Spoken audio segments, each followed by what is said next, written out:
দাম্পত্য জীবনে শান্তি আসার জন্য স্ত্রীর অনেক কিছুকে হজম করা শিখতে হয় স্বামীর। নবী করিম সাল্লাল্লাহু আলাইহি ওয়াসাল্লাম জীবনে অনেক ঘটনা ঘটেছে। আয়েশা রাদিয়াল্লাহু তাআলা আনহা ঘরে ছিলেন, তিনি তার নিয়ম ছিল যে স্ত্রীর ঘরে থাকতেন, রান্না বাড়া তিনি করতেন।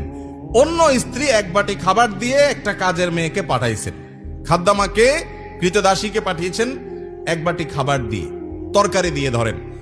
তো ভালো বুড়া রান্না করেছেন, রাসূলের জন্য পাঠাইছেন। আয়েশা রাদিয়াল্লাহু তাআলা আনহা দরজা খুলে দেখলেন যে কাজের মেয়ে তরকারি নিয়ে আসছে আরেক স্ত্রীর ঘর থেকে।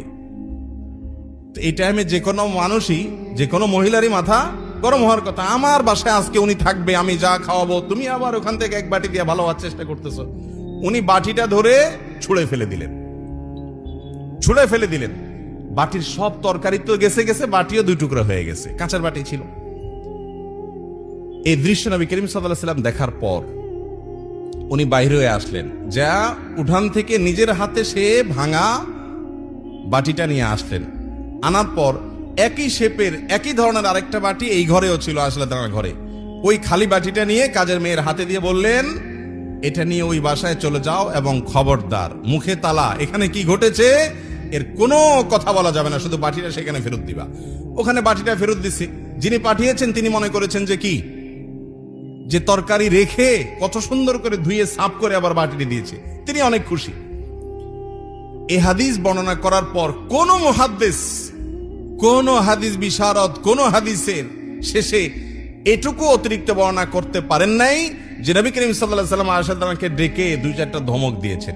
আপনি আমি যদি হইতাম এই জায়গায়, আর কিছু না হোক বোর্ড দিকে তাকায়া অন্তত বিরক্তির সুরে এটুকু তো বলতাম যে এটা কাজ করলা, তুমি বাটিটা ভেঙে ফেললা, তুমি তরকারি না নিতে বাটিটা ভেঙে ফেললা। নবী করিম সাল্লাল্লাহু আলাইহি ওয়াসাল্লাম একটি কথাও বলেছেন বলে কোনো বর্ণনায় পাওয়া যায় না।